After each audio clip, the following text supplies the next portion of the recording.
আমরা বাগান করব, আমার দেখা দেখি আরো অন্য ভাইকে পরামর্শ করব বাগান করার জন্য। আমার দেশের উন্নয়ন হবে, পরন্ত জায়গা থাকবে না, বেকার তো মানুষ থাকবে না।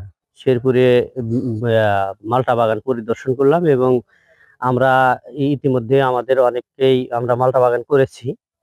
রৌবাড়ী উপজেলা থেকে আসছি এই শেরপুর উপজেলায় এই শুধু বাগান পরিদর্শন করে দেখার জন্য। আমাদের রৌবাড়ী কৃষি অফিসার ওনারা আমাকে নিয়ে আগ্রহ নিয়ে আসছে।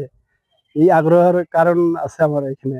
আমার 2021 সালে ওনারা অফিস থেকে আমাকে মানে ইচ্ছাকৃত ভাবে গাছ দিয়েছে এবং আমি এই দীর্ঘ 3-4 বছর ভালো ফলন পেয়েছি অল্প কয়েকটা গাছে। এবং এই গাছগুলো দেখার যে নিয়ে এসছে সামনে, আমার একটু আরো আগ্রহিতা আছে যে আরো বৃদ্ধি করব, মানুষের দেখবে আমারটা দেখে পাশাপাশি আরেকজনে করব। এটাই আমার মনের একটা আশা আকাঙ্ক্ষা। আমরা রৌমারী কৃষি অফিস থেকে আসছি বিএজের মাধ্যমে। আমরা এখানে শেরপুরে আসছি মালটা বাগান দেখার জন্য। মালটা বাগান দেখলাম, অনেক সুন্দর। দেখা যায় যে প্রতিটা গাছে 20 থেকে 30 কেজি করে মাল আসে 1 বছর পরে। তা আমরা এই কৃষি উদ্যোক্তার কারণে আমরা আরো নিজেরা যেন বাগান করতে পারি। আছে আমার বাগান কয়েকটা আছে, তা আরো বেশি করার জন্য আমরা এই স্যারের উদ্যোগে শেরপুরে দেখতে আসি। আমাদের লক্ষ্য হলো বাংলাদেশে আরো হাজার হাজার বাগান হোক, বাংলাদেশের ফলের চাহিদা মিটিয়ে যেন আমরা বাহিরেও এটা ইম্পোর্ট এক্সপোর্টের একটা ব্যবস্থা করতে পারি, এরকম চিন্তা ভাবনা।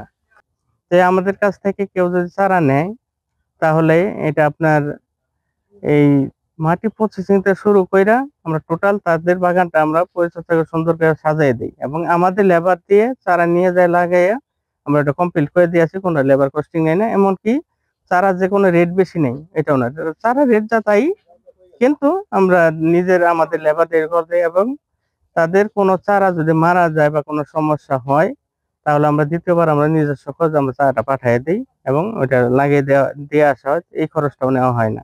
এটা হযরত আলীর একটি বাগান। সেখানে প্রায় ওনাদের এখানে 60 থেকে 70 একর যে জমি রয়েছে, সেই জমির উপরে সুন্দর একটি মালটা বাগানে এসেছি। আমাদের রৌমারী উপজেলায় আমরা 30 জন কৃষক এখানে এসেছেন, যাদের প্রত্যেককে আমরা বিভিন্ন অর্থ বছরে বিভিন্ন ধরনের আমরা মালটা বাগান দিয়েছিলাম। আমাদের রৌমারী যেহেতু একটি প্রত্যন্ত এলাকা, নদী বিধৌত এলাকা, সেখানে মালটা চাষে অনেকে আগ্রহী হয় না। তাদেরকে আগ্রহী করার জন্য আমরা এই জায়গাটিতে এসেছি, যেন কৃষক এই সুন্দর বাগানের মনোরম পরিবেশ দেখে তারা যেন উদ্বুদ্ধ হয়। এবং আমাদের লেবুটা যেহেতু একটা, আমাদের মালটা এবং লেবু এগুলো ভিটামিন সি এর একটা উৎস, এবং ভিটামিন সি আমাদের প্রতিদিনই আহরণ করতে হয়, প্রতিদিন আমাদের গ্রহণ করতে হয়। এই জন্য আমাদের ভিটামিন সি এর যেন চাহিদা দেশে পূরণ হয় এবং আমাদের দেশে চাহিদা পূরণ করে আমরা যেন বিদেশেও রপ্তানি করতে পারি। যেমন আমাদের মালটা, আমাদের বাতাবি লেবু, আমাদের লেবু, কাগজি লেবু, বিভিন্ন ধরনের আমাদের লেবু জাতীয় যে পরিবার রয়েছে, এই পরিবারের ফসলের উৎপাদন বৃদ্ধি করাই হচ্ছে আসলে এই প্রকল্পের উদ্দেশ্য। এবং এই প্রকল্পের উদ্দেশ্যকে বাস্তবায়ন করার জন্য আমরা কিন্তু একটা উদ্বুদ্ধকরণে এখানে ভ্রমণে এসে আশা করছি যে কৃষকরা এখান থেকে উপকৃত হবেন এবং মালটার বাগানে যে পরিবেশ আছে, এই পরিবেশ দেখে এবং মালটার যে পরিচর্যা পদ্ধতি, মালটার উৎপাদন পদ্ধতি, প্রত্যেকটা পদ্ধতি সম্পর্কে তারা জেনে কিন্তু তারা নিজের বাসায় গিয়ে তারা যথাযথভাবে তাদের যে মালটার বাগান আছে সেই মালটা তারা পরিচর্যা করবে এবং তাদের উৎপাদন বৃদ্ধি করবে। ধন্যবাদ।